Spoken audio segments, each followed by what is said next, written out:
What up, Rumi? Tonight on Neighbors, we're stepping into the space where ghost hunting, psychology, and human consciousness collide. Our guest, Heather Zimmerman, a spiritual guide, energy healer, empath, medium, and the host of the podcast, Everything You Need to Know About Ascension of Humanity.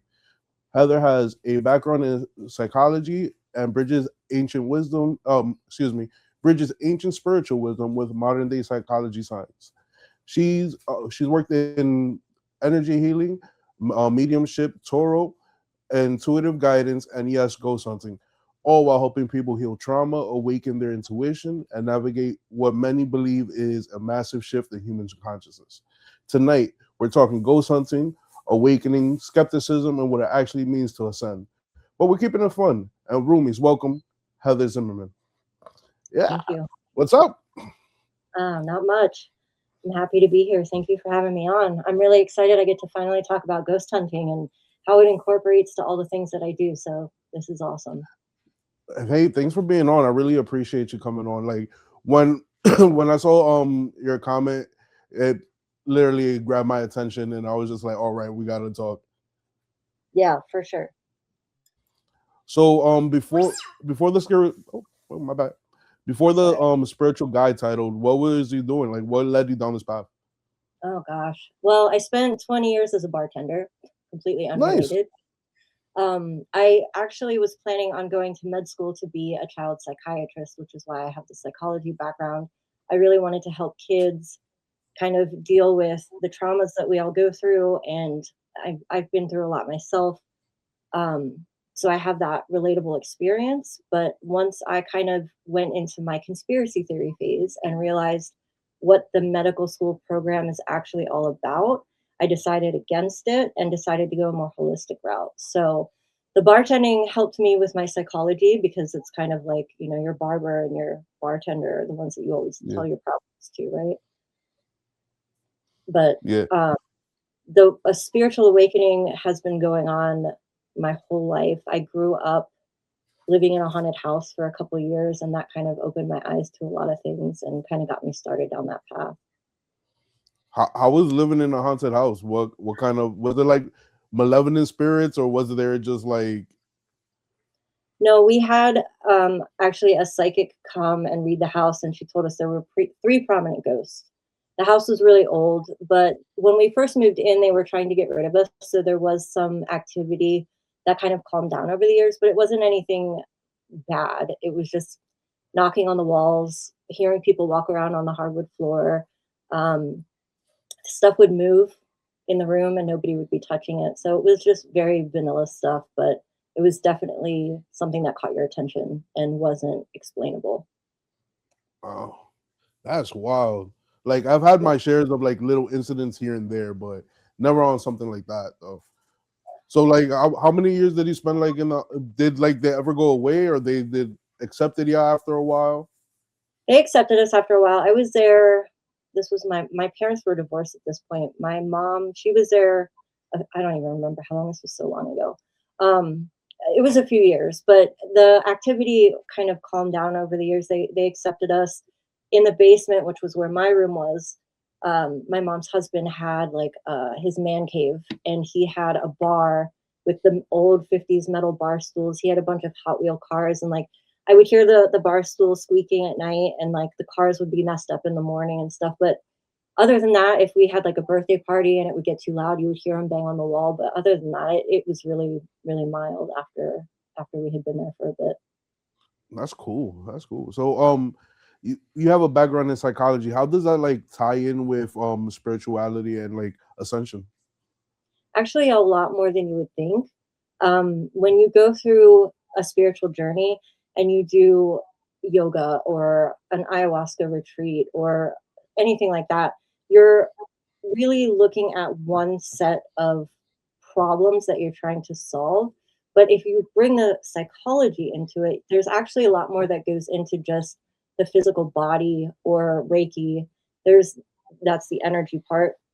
You also have to think about your mind and your emotions as well, because the trauma that we go through, the wounds that we have, whether it's a toxic relationship, sexual abuse, whatever it may be, you have to kind of go back and heal that as well. There's an integration phase when you look at things from one perspective. So we have the mind, body, spirit that all kind of works together to make us a whole.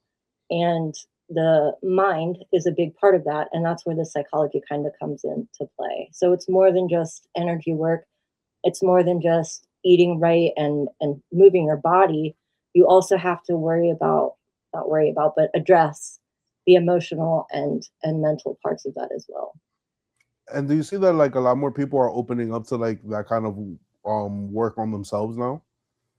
I think a lot more people are over the past decade. It's become more, a little more socially acceptable, but I think especially with the climate that the world is in right now and the things that are happening, it's starting to make people ask more questions. Well, what else was I lied to about? What else isn't real? What else is there? Like this, there has to be more than just being in this box where nothing seems real anymore.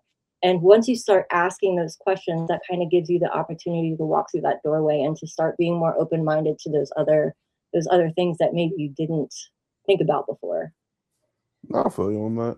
So like, did the haunted house that you lived in, did that like kind of like push you in like a certain direction to like do the ghost hunting thing that I briefly touched on? Yeah, absolutely. Before living in that haunted house when I was younger, I grew up in a very semi-religious family, and so I went to church, all the things, and I tried to find religion. I tried to find meaning in that, and it didn't work for me personally. There was a lot that I didn't agree with, so I was more of an atheist at that point. I didn't I scientific mind, I have to see it to Yeah. believe it. So until I had that experience in the haunted house, I didn't believe in heaven or hell or the afterlife or anything, but when you see it in front of you, it's like, okay, well, now, like I just said, it starts making you ask more questions and finding out what else there is. So how did that broaden up like your curiosity? Like how did you say, all right, cool, I'm gonna like explore this more and try to like get more of a grip on it from like your experience? Well, I was fascinated, obviously, because there's something that I can't see that has enough energy and enough power to move objects in a room and to, make noise on the floor when they're walking, but I can't see it. So that was fascinating to me. It certainly grabbed my attention. And I still do ghost hunting to this day, but my spiritual journey started because I wanted to be a medium. I wanted to be able to communicate with them. Okay, well, let's find out more. What happened to you after you died? Like, where did you go? Why are you here? Why are you stuck here? And, what are you experiencing on that side? So that kind of led me to wanting to be a medium. And then because I'm a natural healer, I was like, okay, well, maybe I can use that skill to help heal people on both sides of the veil, to help people get in touch with their lost loved ones, to see, like, wow, they're not really gone. They're still here. You can still communicate with them. And that kind of led me into all of the other stuff that I do. That's dope. And how did you become a medium? Like, did you already have like some sort of? You said you were a natural healer, right? So I'm guessing that's more of like energy healing, like Reiki and things of that nature. Um, for the most part, but so we're all born with psychic gifts and psychic abilities. This is why kids and pets are very susceptible to seeing things that we can't, because kids aren't, until they're told, oh, that's just an imaginary friend, and they're encouraged to shut those gifts down. We all have them. So it's just your choice, really, and practice to kind of open those back up. Anybody could be a medium if they really wanted to. Anybody could be, manipulate energy if they wanted to. I'm learning telekinesis right now. Like, there's certain things that you can do if you really, you know, put in the work to turn that skill or gift back on. Word. And how does that look like? Like, how does like one start that path? For mediumship, Yeah, yeah. so first you have to choose that you want to do this.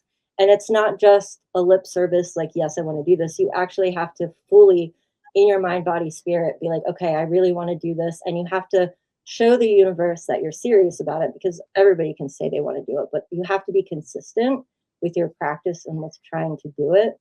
And how I started was I started learning how to do automatic writing, which is basically taking a book. And I always ask myself, like, what does my soul need to know right now? Well, it's directed towards me. So I would start writing the word you because it's about me, and then just write whatever I was hearing in my mind. And that kind of builds the skill of opening up that clairaudience, that hearing voices in your head, essentially. Yeah. But that's how they communicate with you. And what it is everything is energy. So they send you energy, and that's how your body interprets the energy into words that you can, put on paper or say out loud. And that's how this is the same steps that you would go through to become a channel, which is what my mediumship led to. And it's essentially all the same thing. How long have you been doing the mediumship? Oh gosh, probably like 20 years. Nice. That's dope. And Yeah. how does it feel when you're getting I don't want to call it a download, but when you're like receiving messages or when you're hearing something? So typically I go into a meditative state, I center myself, I kind of put my awareness into my heart, and then I I'm going to give you my little trick that helped me kind of get out of my own head when I was doing it. What I do is I imagine myself in my mind. I sit myself in a princess chair with a gown and a fairy wand, and I kind of feed my ego into like making it still feel special while it's not participating. So my own thoughts, my own interpretations aren't getting in the mix. So I go back in my mind and kind of sit myself back, and then I set the intention to connect with whoever, whether it's someone else's loved one, I just need to know their name, and or an intergalactic being or a spirit guide or whoever. I set the intention that that's who I want to talk to, and then I just kind of go into quiet, and then I just start saying whatever it is that I hear. That's dope. So Yeah. what's like one of your like favorite experiences that you've had? So on my YouTube channel, my most watched video right now, which was a really cool experience, was I actually got to channel a crew member from the Three Eye Atlas when that was coming around. So that was Yeah. really cool. But on a more personal level, like I said, I still do ghost hunting, but I was in a cemetery here in Spokane, Washington, and I actually channeled one of the spirits that was there. And they were talking about, they were alive in like the late 1800s, early 1900s, and they were talking about, their role as a being who stays in the cemetery and how they help the other beings that are there, because some of them don't know that they've died. Some of them have lessons they need to learn before they can move on. And he was kind of like a gatekeeper almost, and a Okay. guide for those spirits, which was really cool. Well, that's dope. He was a really cool guy for helping everybody out. Yeah. But so hold on because you gave me a lot and like a whole bunch of questions are popping in my head. No worries. Um all right, we're gonna come back to the Three Eye Atlas thing because that's something I want to dive into. Okay. But with your first ghost hunt, right? When were you already in like your mediumship when what did your first ghost hunt, or was that before? So when I first started doing the ghost hunting, my mediumship was already online, but I wasn't really actively using it. It was kind of a sporadic thing. Um, I used to live in Pennsylvania, and Gettysburg, Pennsylvania, the Battle of Gettysburg. We used to Ooh, go yeah. there a lot. There was a lot of activity down there. And I would use a spirit box actually to communicate with them, and they would talk through the radio, and I would talk back. It was more of that kind of experience. And since then, I've been practicing my mediumship and my channeling a lot more. So I don't need the spirit box anymore. Other people like to hear it because it's more validating for them. Um, but it's when I first started doing it, I wasn't using the mediumship then as much as I am Mm. now. Okay, okay, that's dope. And like, what's like one of like your favorite experiences, or did you have like any crazy ones that you were like, yo, I gotta get up out of here? Um, I'm fearless, and I know that like nothing bad will happen to me. So that's kind of, let me preface with that. But there was one space in Gettysburg where there was a dark spirit, and Mm. some of the people that we came in there with would get sick or get lightheaded or a headache, and they'd have to leave and go outside. Well, I actually caught it on video, and I call him the peeker because he was like peeking around a corner and like watching us. And I could feel the dark energy, but he didn't really do anything but like creep on us. He was just watching us. But yeah, that was really, really interesting. And in the cemetery up here, there's a dark entity who's pushed people to the ground. It's gotten a little bit more intense than that. And Yeah. I've actually gone and like tried to ask him if he wanted me to help him cross over, and he doesn't. He likes being a dark entity in a cemetery. He's like restricted to one of the older parts of the cemetery and can't like cross this archway. But he doesn't want my help. He likes being in that space, and that's what he wants to do. And I was like, okay, fine. That's that's so cool. Like Yeah. so wow. So many questions. So do you like travel to like go to like different places to ghost hunt, or is it like you just stay more local to like your area or your state? I tend to stay more local. I mean, when I was in Pennsylvania, Gettysburg was amazing. And there were some other places that we would go as well. Since I've moved to Washington, we've mostly been doing cemeteries because the more touristy kind of attractions are, well, first of all, I don't like winter, and most of these places don't have heat, or some of them are Nah, outside. So I'm like, we'll wait till spring. So I want to get more into that and do a little bit more traveling with it, but I also don't want to get caught up in the touristy part of it. Like, I want to find the place, I want to get the history, I want to do the research, and I don't want to be restricted to either a group of 50 people that I don't know, although sometimes having more energy does help, but I'd rather have more of a freedom while I explore, which is why I like the cemeteries so much. But I do enjoy it. It's one of my passions, one of my hobbies. So eventually I'll probably travel a little bit more because there's a lot of really cool places to go. nah. I, I feel you. Yo, this is so fascinating to me. And if you're ever on the East Coast, hit me up. I will. We'll do a neighbors on the road or something. All But right. I'm all, I'll definitely join you on it. Definitely.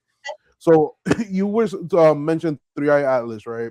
Which, mhm. if roomies, if y'all don't know what Three Eye Atlas was, it was an interstellar object that was circling our solar system, and there was a whole bunch of controversy around it. A lot of people said it was a UFO. People were, but you said you had communicated with somebody in Three Eye Atlas. Yeah, there was a lot of people who thought it was a comet. And so I'm going to start with saying that all of us are living on our own timelines. And it may have been a comet for some people who aren't open to these kinds of things. That might be their experience. But for the more enlightened crowd and people who kind of know what's going on with the ascension and things, it was a UFO, a craft that was helping give Lyran energy. If you don't know what Lyra is, it's a very old civilization from a different galaxy. They were one of the first, they were the cat people, right? They Yeah. were, most of them are cat beings, and they are part of where our human DNA came from. They were a big contributing factor to why we were made. And they were using this UFO to come around and to send downloads and information packets into the sun and onto the planet to help people kind of integrate that Lyran energy, that courage, that warrior spirit to help us get through whatever level of this ascension that we were at that point. Because they kind of crossed by and went around the sun and kind of came close again. So, um, but they were helping us out. They were giving us the energy that we needed, and I got to talk. I got to channel one of the crew members who kind of explained some more of that. And like I said, that's on my YouTube. There's two videos. I did it twice, and they're both on my YouTube channel. Roomies, make sure to go check that out because I'm Yeah. gonna go check that out. I'll give you the Well, link. so that's so dope. So, because a lot of people, when like the whole thing, when Three Eye Atlas was like a big topic, right? They were saying Mhm. that it was like the reptilians or the Dracos, right? The Dracos, I think they're Mhm. called, and Dracos. they were in there and they were gonna like come in to like Earth and all this other stuff. But now I'm hearing a different side of it, which with somebody who actually communicated with them personally.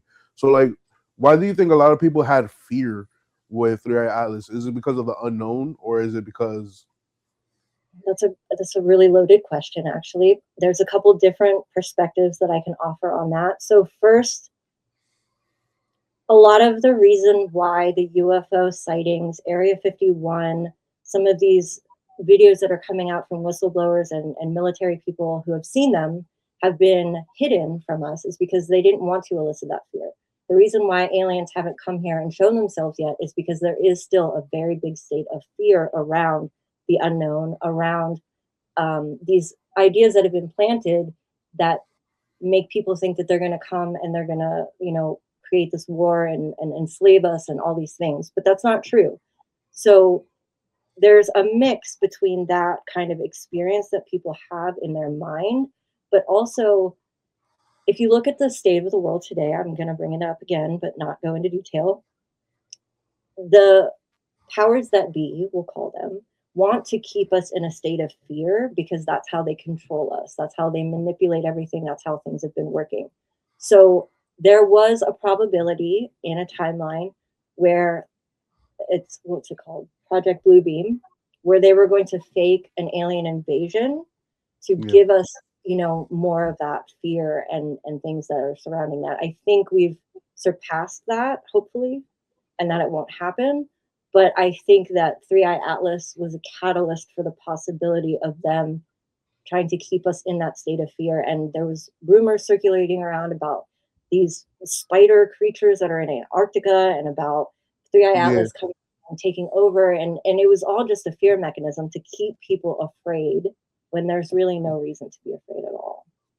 No, I feel you on that because if and this is just me putting it logically, like if you're an advanced civilization, right, and you're traveling the vast distances of space, what's the point of bringing like hate and war? Because of the fact that you already could travel this vast distances doesn't mean you need any of our resources, really. And that's So what I said. Like, if they were that advanced that they could travel through space, through dimensions, through galaxies, and they've hidden themselves from us for this long. If they were going to attack and invade, they would have freaking done it by now. And if they were going to, why would they make themselves clear in plain sight and not, have the element of surprise? Isn't that like war tactic 101? yeah, Why would they? It didn't make sense to me. It still doesn't make sense to me. But yeah, and people don't think. especially and, and especially the fact that of our level of technology and their level of technology is 1,000x what we have. So nothing that we have would pick them up any which way. So you know what I mean? Mhm. So have Yeah. you ever like channeled like extraterrestrial being from like another galaxy or like an ancient spirit or something like that? That like Yeah. kind of like broke down the truth of like humanity. Yeah, I've channeled the Galactic Council. I've channeled the energy of the sun, and most of these are on my YouTube channel as well. But me and my partner, we practice channeling every day. So he channels in the morning, I channel in the afternoon. So there's a lot that's not on there. But anything from my spirit guides, his spirit guides, the Galactic Council, I've channeled members of my galactic family, so Lyrans, Andromedans, Arcturians. Like I said, I've channeled a lot of gods and goddesses. Zeus is on there, dragons are on there, fairies, like all kinds of stuff. There's so much out there that people just all those things that we learned when we were kids and these fairy tales and these myths. There's usually a kernel of truth to that. Like you're gonna Yeah, find out more about Sasquatch, about giants, about fairies, dragons, all that things, all those kinds of things. They are real, but just like aliens or spirits, like they vibrate at a different frequency than we do, so we just can't see them, but they're still there. that's so dope. So it's Mhm. just a matter of perception. It's just the fact that we're vibrating what I would say lower than what we Yeah, would be able to see like a dragon or like UFOs and stuff like that. yeah. And with the ascension, because we've been operating at a 3D level, the ascension is going to bounce us up to a 5D. So any extraterrestrial beings or other energies that are on that 5D level, we'll be able to see. And it's all about meeting them halfway. So as we jump up, we'll have the capability to communicate and see extraterrestrials and other things that are, say, like 6, 7, 8D. Like now we're bridging that gap. So we'll be able to have more of those experiences as we go. That's so dope. Would all right, how come we always jump from like 3D to the 5D? Why isn't there like a 4D like step? There is a 4D, and that's kind of where we're at now. So 4D is kind of, trying to think of a basic way to explain it. 3D is the separation, the duality, the manipulation that we've been experiencing for centuries, right? The 4D is starting to become more self-aware and starting to have that connection between mind, body, spirit, the connection between you and source, God, the universe, whatever you want to call it, and remembering kind of who you are at a soul level. And then 5D jumps up, and that's where unity consciousness comes in, where telepathy is the thing, and it's just a higher vibration. So more of the veil that separates us from the other side will be thinner, and we'll be able to have more of those experiences, and the psychic gifts will come online, and it's going to be magical, really. It sounds dope, and no lie, no lie. I'm looking forward to that day where like as a collective we're able to ascend up to another perception, another plane, and I start interacting with like what else is out there that we don't see. Mm-hmm. Yeah. And everybody So has a choice whether they ascend or not. Like, you don't have to go into that, because some people aren't going to be comfortable with that. The earth is kind of splitting, not physically but frequency wise. So if you want to continue living in this world, you have that choice. If you want to ascend to this new earth, as they're calling it, you have that choice. So everybody has their own path, their own journey. So it's just one option. I feel you. I feel you. So like, if someone chooses like the awakening option, Mm-hmm. how does that usually look like? How would like somebody know that they're moving up in like frequency or like in dimension? So there's different ways of raising your vibration. There's doing the inner work, like the inner child healing. And I'm just talking about things that I do personally as a provider, but there's many ways. So inner child, like all of the mind, body, spirit stuff that I talked about earlier, um, doing the inner work, the healing, eating right, exercising and moving your body, doing dancing, singing, finding things that bring you joy and passion, and then ultimately becoming a master of your emotions, because your emotional state has such a profound impact with the vibration that you vibrate at. So you have to be able to keep that in check. There's stuff with the ego, there's stuff with the heart, and it's a whole process. But there's also something coming up. I don't know if you've heard about it. They're calling it the event or the solar flash, which is going to be a turning point where the earth is going to be bombarded with so much energy and so much light from the sun that people are going to choose whether they stay on this path or they start taking the steps towards the 5D. And because it's not just an instant switch that you're like, okay, I want to be 5D, I'm going to be 5D. Like, there's work Yeah. and things that are involved with that. But at a soul level, because we've already chosen before we incarnated what our path looks like, and depending on the experiences and the choices you've made since you've been here, at a soul level you'll decide which path you want to take. And then once you decide after this event, then your experiences are going to change, and then you're going to have to start walking through that journey of reaching that state. Now that's dope. Mm-hmm. So it does this event like have a specific date, or like is it gonna happen this year? Is it soon? Am I looking at it in my lifetime? Is it gonna happen in my children's lifetime? So the time keeps changing, and nobody will give an exact date because the future is not set in stone. It's all Yeah. probability. It's all timelines. It's all based on the choices that we make.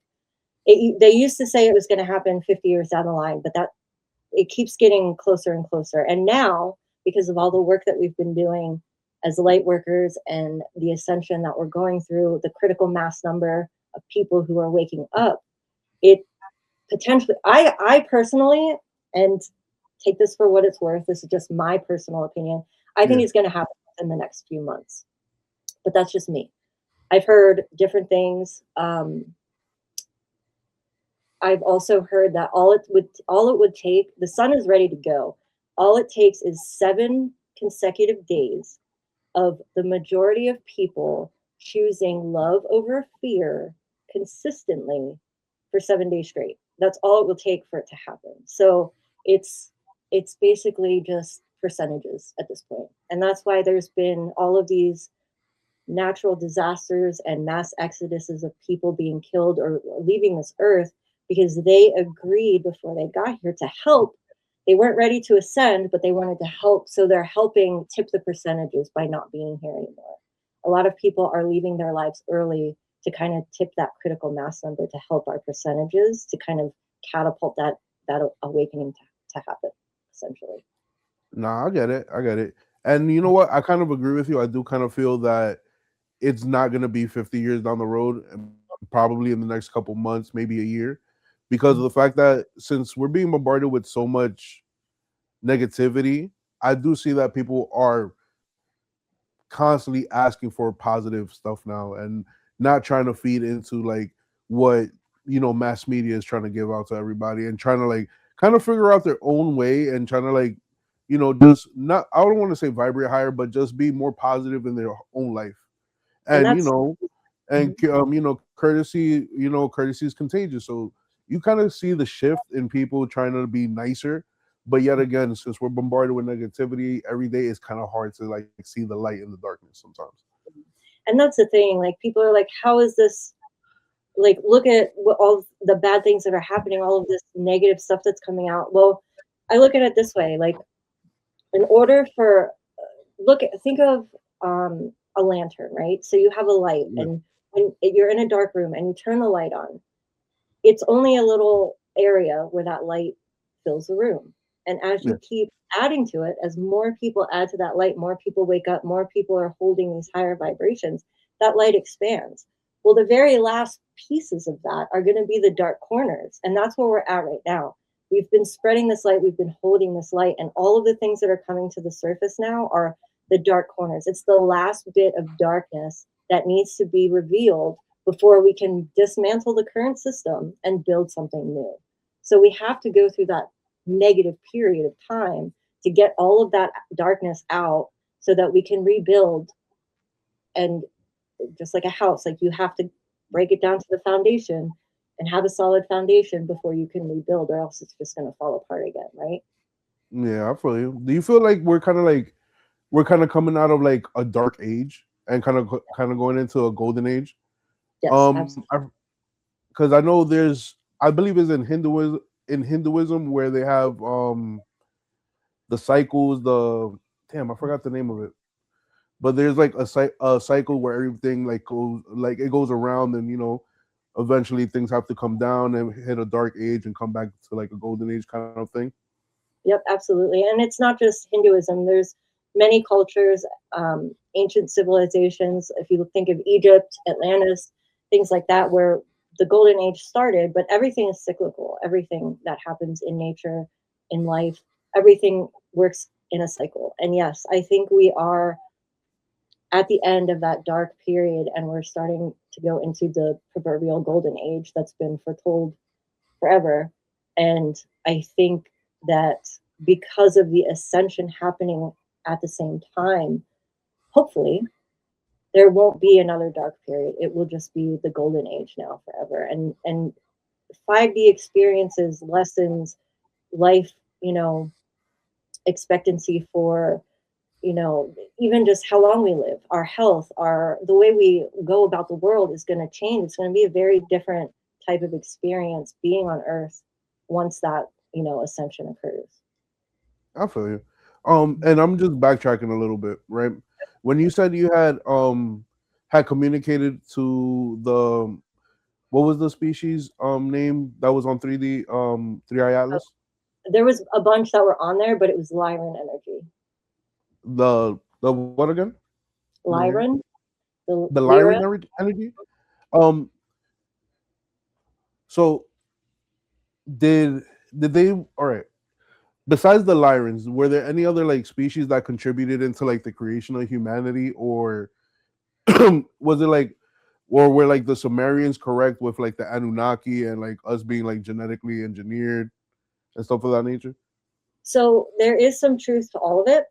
Um, the Anunnaki, that was a real thing that happened, but that wasn't the beginning of the story. That was just one part of the story. There, we have DNA from all kinds of different galaxies, extraterrestrial races, if you want to call them that. That's what the star seeds are, right? And everybody is technically, but we all have aspects in our DNA from past lives that we've had. Like I have Lyran, I have Syrian, because I've spent time incarnated in those places before I got here. So that is embedded in your DNA. So your DNA is like, there is no what do they call them? Purebred humans. We're all a mix of a bunch of different things. It just depends on your past lives, your experiences, where you came from before you got here, and it just kind of it's all mixed together in the DNA. But the Lyrans were one of the extraterrestrial races that helped contribute to that. There were many, and the Anunnaki tried to change it and overtake that and do genetic modifications basically to what was already here. So that's just, it's not the beginning of the story. It's just one chapter. I feel it. So like, and have you ever like, and this is just me being curious about things. Have you ever like channeled anybody from like Atlantis or like Lemuria, or were or have you been told about like if those places existed before like modern day Earth? Yeah. I actually had past lives in both of those places. Um, and I've learned a lot about those cultures and why they fell, why the flood of Atlantis happened, why Lemuria, which was such a beautiful, majestic place, didn't last. And Egypt, same thing. Like they were all parts of the golden age, but didn't last and didn't ascend, didn't go through the process that we're going through now because we're doing things differently this time.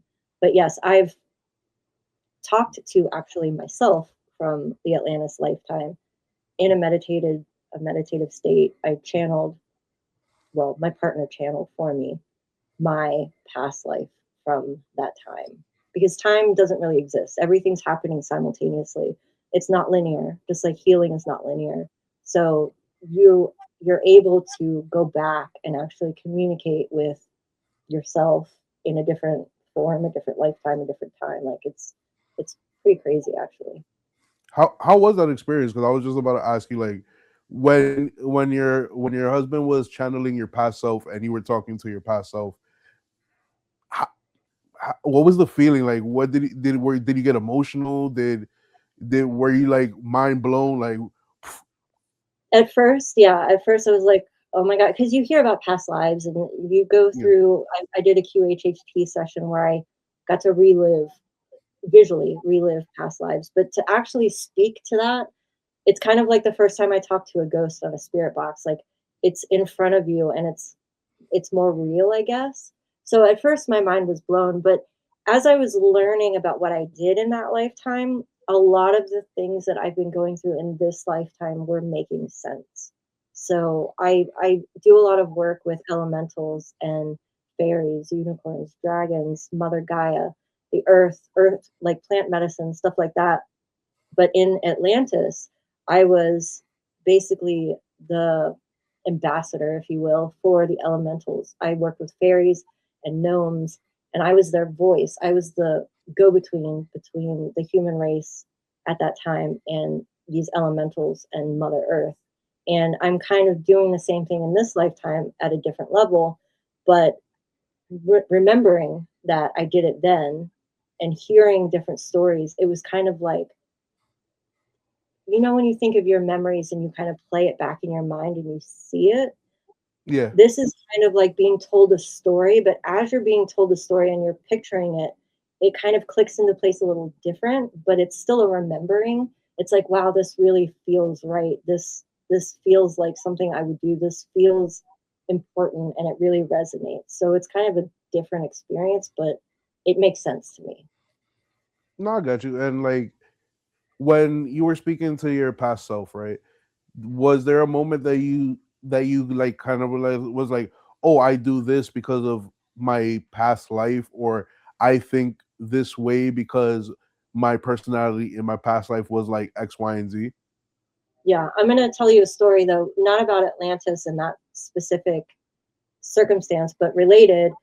I, in this lifetime, was afraid when I was a little kid. I remember telling my mom that I didn't want to go to sleep because I didn't want to die. I had no experience with death yet. I was like Yeah. 5 or 6. It was like, I don't want to die. I don't want to go to sleep. And this happened for years. Cut to as an adult, like my life, I've been afraid of the dark. I won't go in the ocean past where I can see the bottom. I won't sit with my back to the door in a restaurant. My pillow doesn't even touch my nose when I go to sleep. Super claustrophobic, afraid of not being able to see. Come to find out, in a past life, I was buried alive as a witch. And that experience, and when I was a kid, I was having reoccurring dreams about being buried alive, which was why I didn't want to die in my sleep. Yeah. Um, but once I went back to that past life and healed what happened to me and released that energy almost instantaneously, I'm not afraid of the dark anymore. Nice. I can sleep with my pillow on my face. Like all of those things have no impact in my life anymore. So it's crazy to know that there's irrational fears, there's certain things that affect you now that are just energy carried over from experiences that you've had in other lifetimes. Now I feel you on that, especially with the ocean thing, because I Mhm. swear that the ocean wants my soul every Yeah. time. No, seriously, seriously. Anytime I go to the beach, it could be I could be in like knee high water. A wave would hit me. Next thing you know, I gotta swim back to shore, and I'm like, why is it every single time? Maybe So you yeah, were I like Atlantis. Maybe it's a whole psychological thing. You're afraid you're going to get flooded out again. Who knows? probably, probably, but always. But how does like a person come to like help heal themselves from like past life trauma? So there's a couple different ways to do it. You could do QHHT like I did, past life regression therapy. I personally do inner child healing, which is basically the same concept. It's just doing a different lifetime, not just your inner child. But it's it's a process because you have to first identify the problem, the fear, and then go be able to go into an open state where QHHT and past life regression uses hypnosis to get you there. I do more of a meditative thing. I can do hypnosis too, but it's different ways to get to the same place. So then you have to identify which lifetime it came from. You have to be able to see in your mind exactly what happened. And then it's not reliving the experience emotionally. You can sit there and watch like a movie and be a passive observer and see what happened. And then depending on who's helping you through this, because I don't recommend doing it yourself, because there is a lot of emotions, there is a lot of things that could, potentially re-traumatize you. Um, No. but you go through and you do different things to heal what happened, to help them through that death process or whatever the experience was. And then you do an energy release at the end so that you don't carry that emotional attachment anymore. And so, I mean, there's a whole process to it, but there's many different methods that you could use. I just recommend finding someone that you trust, that you connect with, who you can be open with, because there is a sense of vulnerability doing that and opening up to the space where you need to be in order for all of that information to come through. No, I got it. And have you ever all right, when you're speaking to like somebody, outside of this, of course, but when you're speaking to somebody and you kind of like suggest maybe like a past life, trauma regression and to heal their past life trauma, do you ever get like pushback or they look at you like, what are you talking about? And then you kind of have to like break it down for them.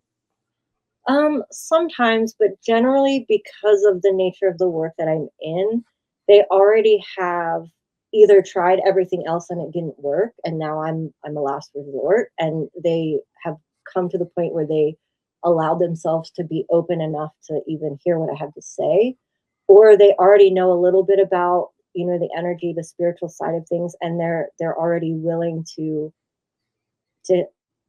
dive in and see what their options are. So having to break it down to a basic, like, everyday average Joe who comes in and asks me, I do in conversation, I do when I explain what I do, but for them to actually open themselves up to do the work, there Yeah. has to be that permission there. There has to be them consciously taking the first step to even be open to what I'm, offering. Not for you on that. Okay, I Mhm. get it. I get it. Um, damn, so much.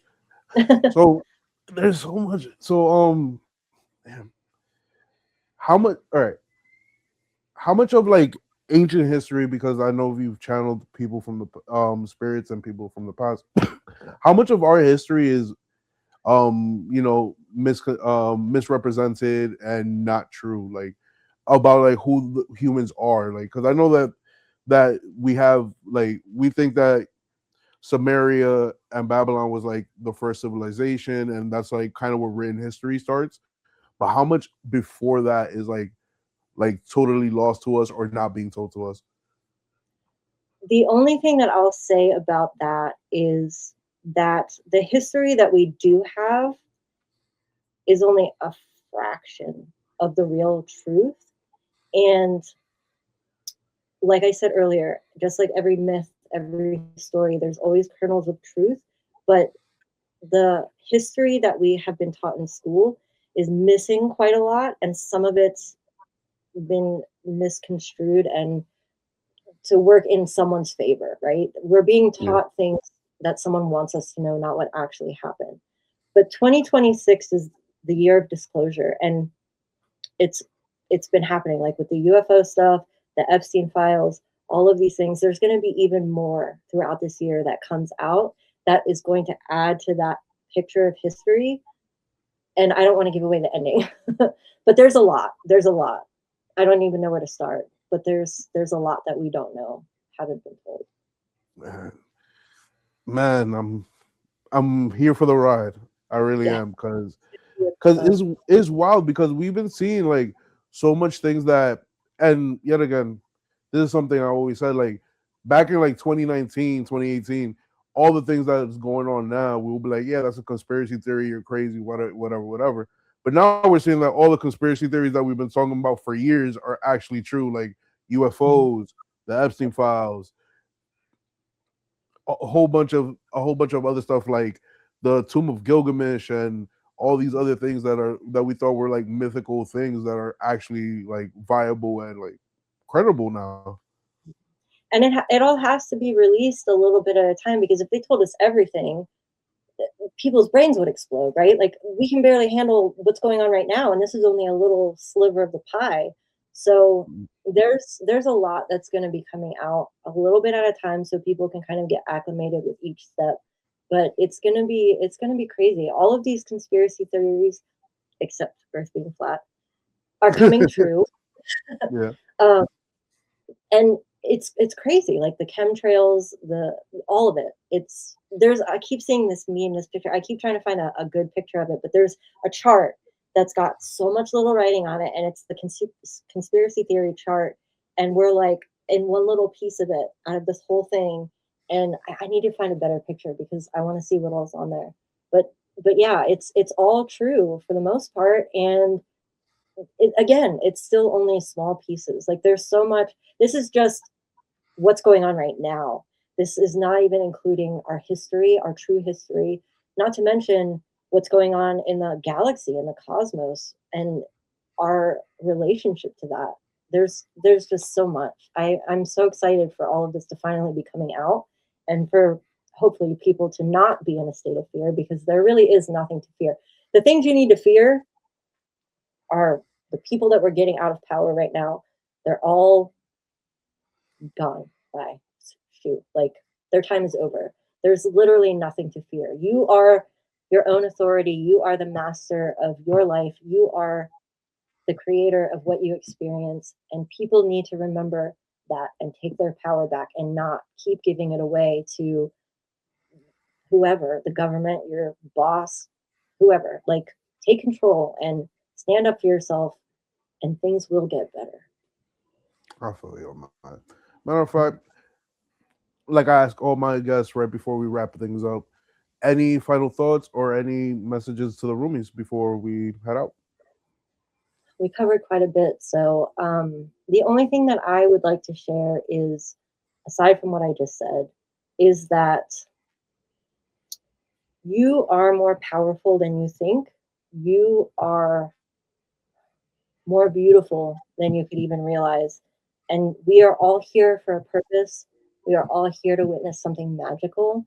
And just keep an open mind, because as you can see, it's going to be a wild ride, but well worth it.